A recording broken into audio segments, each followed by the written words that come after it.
Part 1. Intermittent reinforcement. People don't become obsessed because you give them everything. They become obsessed because you give them just enough.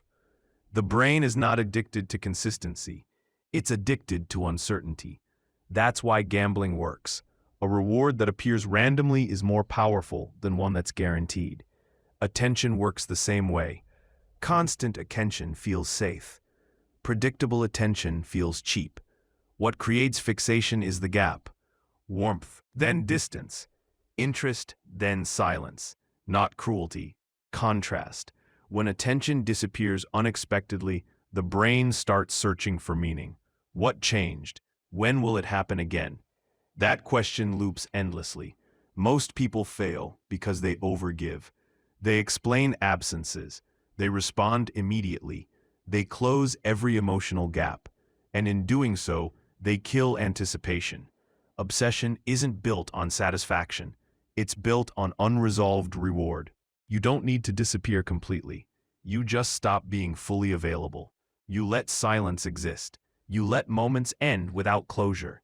Because the brain hates unfinished loops. And once someone starts waiting for the reward, they stop thinking clearly. That's when attachment turns into obsession. Part 2. The fear of absence. People don't value what is present. They value what might disappear. Constant presence feels stable. Stable feels replaceable. The brain measures importance by loss, not access. This is why silence hurts more than rejection. Rejection gives clarity. Absence creates anxiety. When you are always there, your presence becomes background noise. When you are selectively absent, your presence gains weight. The mistake most people make is trying to prove value by showing up more. More messages, more explanations, more reassurance. That backfires. Value is not proven by effort. It's proven by impact. The fear of absence works when your disappearance creates a gap the other person feels immediately. Not dramatic, not announced, just noticeable. You leave conversations before they fully settle. You don't always reply at emotional peaks. You let moments end while interest is still high. The brain reacts badly to this. It starts replaying interactions, searching for signals, reconstructing meaning. That mental replay is attachment forming. Important rule: absence only works if your presence mattered first. If you were never valued, disappearing does nothing. But once value exists, absence amplifies it. You are not withdrawing to punish. You are withdrawing to remind. And once someone feels your absence more than your presence, they start adjusting their behavior to keep you. That's when power shifts. Art 3. Emotional anchoring. People don't attach to people. They attach to feelings. Whoever becomes the trigger for a specific emotion becomes hard to replace.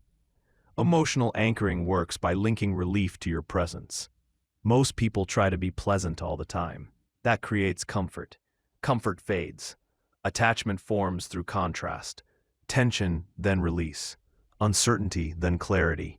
Distance, then warmth. The key is subtlety. You create a small emotional shift.